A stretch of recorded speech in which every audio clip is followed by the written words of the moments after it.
Methods of neutral earthing इस topic के अंतर्गत पिछले लेक्चर में हमने सॉलिड ग्राउंडिंग और रेजिस्टेंस ग्राउंडिंग के बारे में डिस्कस किया था। इस लेक्चर में हम reactance grounding, Peterson coil grounding और ट्रांसफार्मर ग्राउंडिंग के बारे में डिस्कस करेंगे। पहले हम रिएक्टेंस ग्राउंडिंग के बारे में डिस्कस करते हैं। In reactance grounding, in this system a highly inductive reactive coil is inserted between the neutral and the earth to limit the fault current। यानी इस सिस्टम में रिएक्टेंस ग्राउंडिंग मेथड में एक हाईली इंडक्टिव रिएक्टिव कॉइल को neutral और अर्थ के बीच में insert किया जाता है फॉल्ट करंट को लिमिट करने के लिए। Reactance grounding provides additional reactance thereby neutralising the capacitive current. यानी रिएक्टेंस ग्राउंडिंग में एक एडिशनल रिएक्टेंस प्रोवाइड किया जाता है, इसलिए जो कैपेसिटिव करंट हैं उसको न्यूट्रलाइज कर दिया जाता है।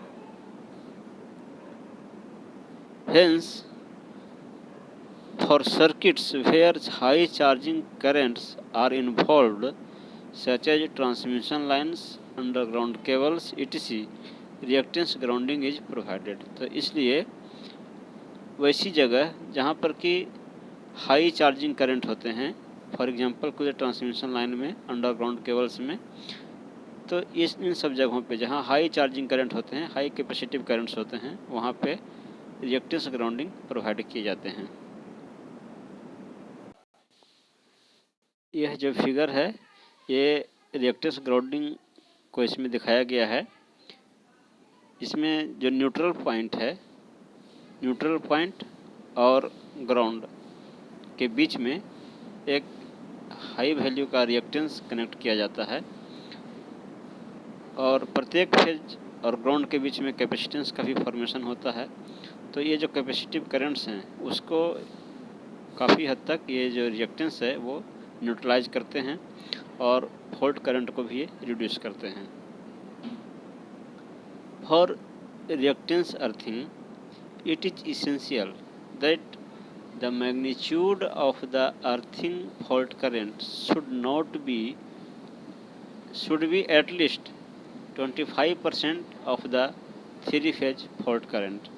यानी कि reactance earthing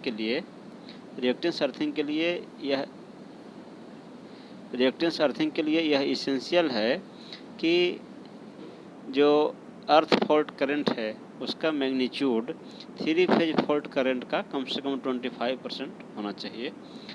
this is higher than that required in resistance earthing system. ये रेजिस्टेंस अर्थिंग सिस्टम में जो करंट रिक्वायर्ड होता है उससे ज़्यादा होता है, हायर होता है।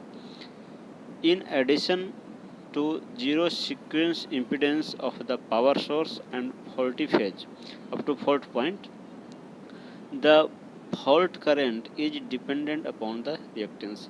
यानी कि पावर सोर्स और फॉल्टी फेज का जो जीरो सीक्वेंस इम्पीडेंस होता है, इसके अलावे भी फॉल्ट करंट जो है वो रिएक्टेंस पे डिपेंड करता है।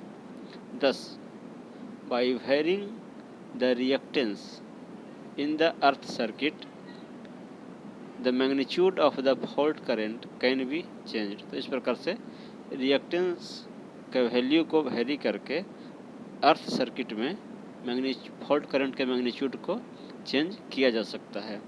Its characteristics is similar to the solid earth system. यानी इस सिस्टम का, इस मेथड का जो कैरेक्टरिस्टिक्स है वो सॉलिड अर्थ सिस्टम के कैरेक्टरिस्टिक के सिमिलर है।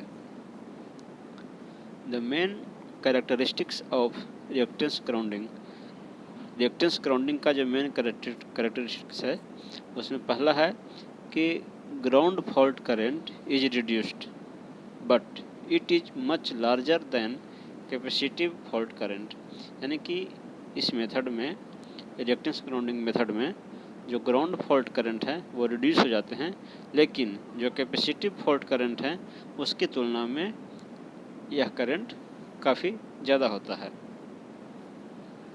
दूसरा करेक्टरिस्टिक्स है the voltage across a healthy phase is between 0.8 and 1 per unit of the line to line voltage. यानी रिएक्टेंस ग्राउंडिंग के केस में जो हेल्दी फेजेस के क्रॉस जो वोल्टेज है वो लाइन टू लाइन वोल्टेज का 80% से लेके 100% तक होता है। तीसरा आर्किंग ग्राउंड्स आर एवॉइडेड, यानी आर्किंग ग्राउंड इसमें एलिमिनेट हो जाते हैं।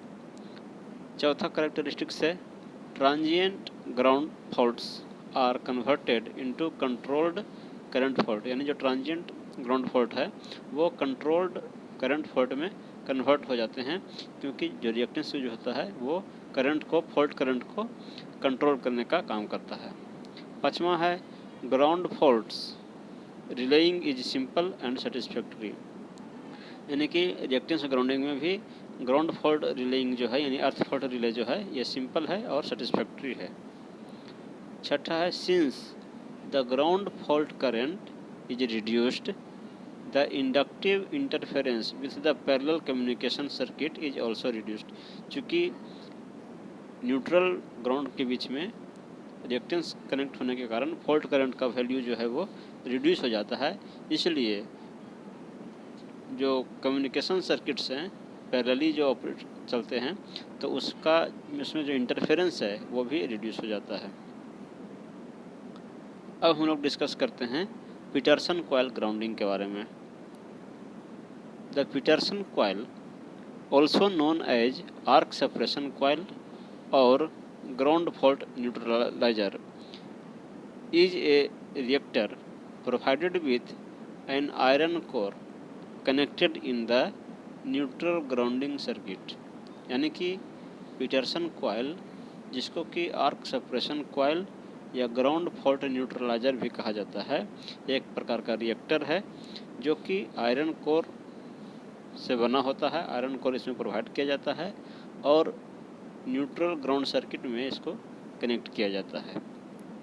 It is provided with typing so that value of reactance can be changed to neutralize the capacitance of the system। यानी कि जो पीटरसन कॉइल है इसमें टैपिंग प्रोवाइड की जाती है ताकि जो सिस्टम में जो कैपेसिटेंस है उसको न्यूट्रलाइज किया जा सके, रिएक्टेंस को चेंज करके कैपेसिटेंस को, कैपेसिटिव इफेक्ट को न्यूट्रलाइज किया जा सके। यानी जो पीटरसन कॉइल है इसमें कई सारे टैपिंग्स प्रोवाइड किए जाते हैं और अलग अलग टैपिंग्स पे जो रिएक्टेंस का वैल्यू है वो अलग अलग होता है और हम कैपेसिटेंस के आधार पे जितना कैपेसिटेंस है उसके आधार पे हम रिएक्टेंस को चेंज करके और कैपेसिटिव इफेक्ट को न्यूट्रलाइज करते हैं।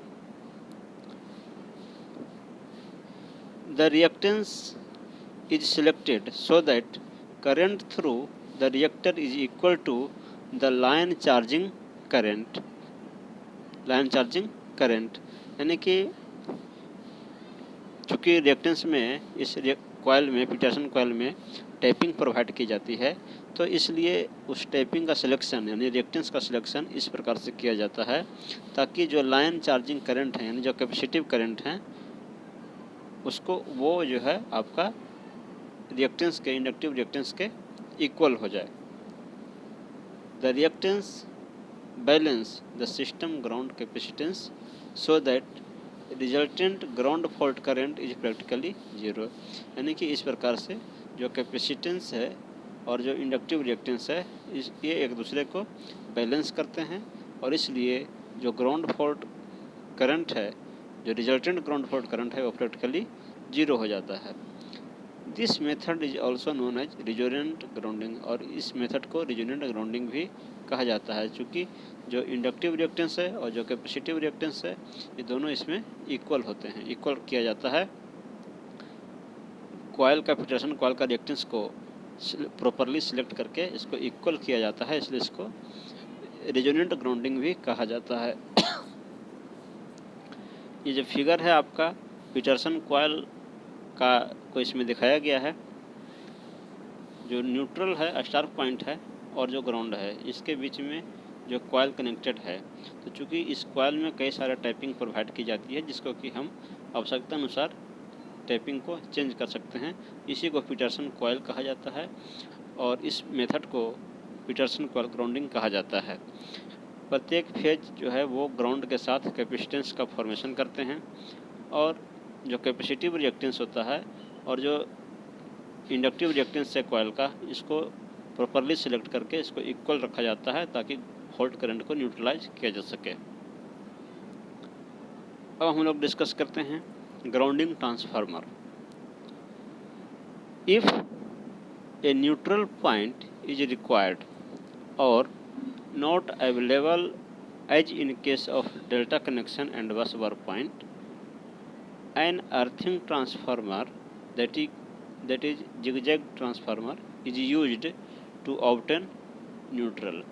यानी कि अगर किसी सर्किट में न्यूट्रल पॉइंट अवेलेबल नहीं है, यानी न्यूट्रल पॉइंट की अगर आवश्यकता है और अवेलेबल नहीं है, फॉर एग्जांपल के लिए डेल्टा कनेक्शन में या बस बार पॉइंट्स में, डेल्टा कनेक्शन में या बस बार पॉइंट में न्यूट्रल पॉइंट अवेलेबल नहीं होते हैं, तो जहाँ पे न्यूट्रल पॉइंट अवेलेबल नहीं है या न्यूट्रल पॉइंट की आवश्यकता है, तो वहाँ पे न्यूट्रल प्रोवाइड करने के लिए अर्थिंग ट्रांसफार्मर, जिसको कि जिगजैग ट्रांसफार्मर भी कहते हैं, उसका यूज किया जाता है। These transformers do not have secondary windings. इस प्रकार के ट्रांसफार्मर में यानी अर्थिंग ट्रांसफार्मर में यानी ग्राउंडिंग ट्रांसफार्मर में जो है वो सेकेंडरी वाइंडिंग्स नहीं होते हैं, सिर्फ प्राइमरी वाइंडिंग्स होते हैं। It is a core type transformer having 3 limbs. यह एक कोर टाइप ट्रांसफार्मर है जिसमें कि 3 लिम्स होते हैं। Each limb accommodates 2 equally spaced binding. प्रत्येक लिम्ब में, ट्रांसफार्मर के प्रत्येक लिम्ब में जो है वो 2 इक्वली स्पेस्ड बाइंडिंग होते हैं। इक्वली स्पेस्ड 2 बाइंडिंग्स होते हैं प्रत्येक लिम्ब में। वुंड सच दैट, इस प्रकार से लपेटे जाते हैं, that current in the 2 halves of the winding on each limb act in opposite direction. यानी इन वाइंडिंग्स को, प्रत्येक लिम्ब में जो 2 वाइंडिंग्स होते हैं, दो फेज में, 2 इसके में वाइंडिंग होते हैं, तो इस प्रकार से लपेटे जाते हैं कि प्रत्येक वाइंडिंग में जो करंट है वो एक दूसरे के अपोजिट डायरेक्शन में होता है। प्रत्येक वाइंडिंग में जो करंट होता है, प्रत्येक लिम्ब के प्रत्येक वाइंडिंग में जो करंट होता है वो अपोजिट डायरेक्शन में होता है। Therefore the transformer draws very little magnetising current under normal condition. इस प्रकार से जो ट्रांसफार्मर है वो नॉर्मल कंडीशन में बहुत ही स्मॉल मैग्नेटाइजिंग करंट ड्रॉ करता है। The impedance of the earthing transformer is quite low and therefore the fault current will be quite high. यानी जो अर्थिंग ट्रांसफार्मर होते हैं उसका इम्पीडेंस बहुत ही लो होता है, इसलिए फॉल्ट करंट जो है उसमें इसमें अपेक्षाकृत ज़्यादा होता है। The magnitude of the fault current is limited by inserting resistance either in the neutral circuit or in the winding of the earthing transformer. यानी कि इस फॉल्ट करंट को लिमिट करने के लिए या तो न्यूट्रल सर्किट में या तो फिर अर्थिंग ट्रांसफार्मर के वाइंडिंग में रेजिस्टेंस को इंसर्ट किया जाता है फॉल्ट करंट को लिमिट करने के लिए।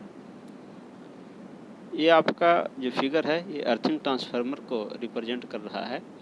इसमें इस ट्रांसफार्मर में सिर्फ प्राइमरी वाइंडिंग्स होते हैं और इसमें 3 लिम्ब हैं और प्रत्येक लिम्ब में 2 वाइंडिंग्स कनेक्टेड होते हैं।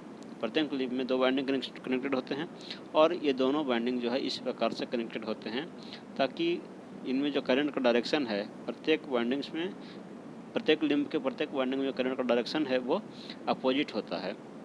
इसलिए इसमें जो है आपका ये बहुत ही स्मॉल मैग्नेटाइजिंग करंट ड्रॉ करते हैं। The capacity of the earthing transformer is denoted by fault current it is capable of handling. यानी अर्थिंग ट्रांसफार्मर की जो कैपेसिटी है वो फॉल्ट करंट के टर्म में डिनोट की जाती है, जो जितना फॉल्ट करंट ये हैंडल करने में कैपेबल है। Under normal operating conditions it is only iron losses that are continuously present. Copper losses are present only when the fault occurs. यानी कि नॉर्मल ऑपरेटिंग कंडीशन में इस ट्रांसफार्मर में आयरन लॉस कंटिन्यूसली प्रेजेंट रहते हैं, हमेशा present रहते हैं नॉर्मल ऑपरेटिंग कंडीशन में। और कॉपर लॉस तभी पर होते हैं जब सर्किट में फॉल्ट होता है, उसी केस में कॉपर लॉस होते हैं। These copper losses are present only for short period due to short duration of the fault. यानी कि चूँकि जो फॉल्ट होता है तो फॉल्ट का ड्यूरेशन बहुत ही शॉर्ट ड्यूरेशन होता है, इसलिए कॉपर लॉस भी बहुत ही स्मॉल पीरियड के लिए होते हैं। Therefore the grounding transformers are of short time rating. इसलिए जो ग्राउंडिंग ट्रांसफार्मर हैं वो शॉर्ट टाइम रेटिंग के लिए होते हैं, यूजुअली 10 सेकेंड टू 1 मिनट। यानी इसकी जो रेटिंग है वो 10 सेकेंड से 1 मिनट तक की रेटिंग के लिए होते हैं। Hence, the size of such transformers are small as compared to the power transformer of the same rating. इसलिए चूँकि स्मॉल रेटिंग के स्मॉल टाइम रेटिंग के लिए ये ट्रांसफार्मर होते हैं, इसकी रेटिंग स्मॉल टाइम के लिए होती है, तो इसलिए सेम रेटिंग के पावर ट्रांसफार्मर के कंपेयर में इस ट्रांसफार्मर का ग्राउंडिंग ट्रांसफार्मर का जो साइज है वो स्मॉल होता है। ये फिगर आपको, इस फिगर में ये आपका पावर ट्रांसफार्मर है। ये पावर ट्रांसफार्मर का ये आपका प्राइमरी वाइंडिंग है जो कि स्टार कनेक्टेड है, और ये आपका सेकेंडरी वाइंडिंग है जो कि डेल्टा कनेक्टेड है। तो प्राइमरी वाइंडिंग जो कि स्टार कनेक्टेड है इसलिए इसमें न्यूट्रल अवेलेबल है, लेकिन जो सेकेंडरी वाइंडिंग है ये डेल्टा कनेक्टेड है, इसमें न्यूट्रल अवेलेबल नहीं है। तो हमें सेकेंडरी साइड में अगर हमें अर्थिंग प्रोवाइड करनी है तो उसके लिए चूँकि न्यूट्रल अवेलेबल नहीं है, तो इसके लिए हमें एक अर्थिंग ट्रांसफार्मर का यूज़ करके हमें न्यूट्रल क्रिएट किया जाता है, इसमें न्यूट्रल क्रिएट किया जाता है। और ये आपका अर्थिंग ट्रांसफार्मर है यानी ग्राउंडिंग ट्रांसफार्मर है। तो इसका कनेक्शन जो है अभी मैंने बताया था, तो इस प्रकार से कनेक्ट करके प्रत्येक फेज को रिस्पेक्टिवली कनेक्ट करके, और फिर जो इसमें न्यूट्रल जो निकलते हैं उसको ग्राउंड से कनेक्ट किया जाता है। तो इस प्रकार से जहाँ न्यूट्रल अवेलेबल नहीं है वहाँ भी उसे भी मतलब ग्राउंडिंग किया जा सकता है ग्राउंडिंग ट्रांसफार्मर का यूज करके। तो इस लेक्चर में हमने डिस्कस किया reactance grounding, Peterson coil grounding and transformer grounding के बारे में। अगले लेक्चर में हम लोग सब स्टेशन अर्थिंग के बारे में डिस्कस करेंगे। Thank you.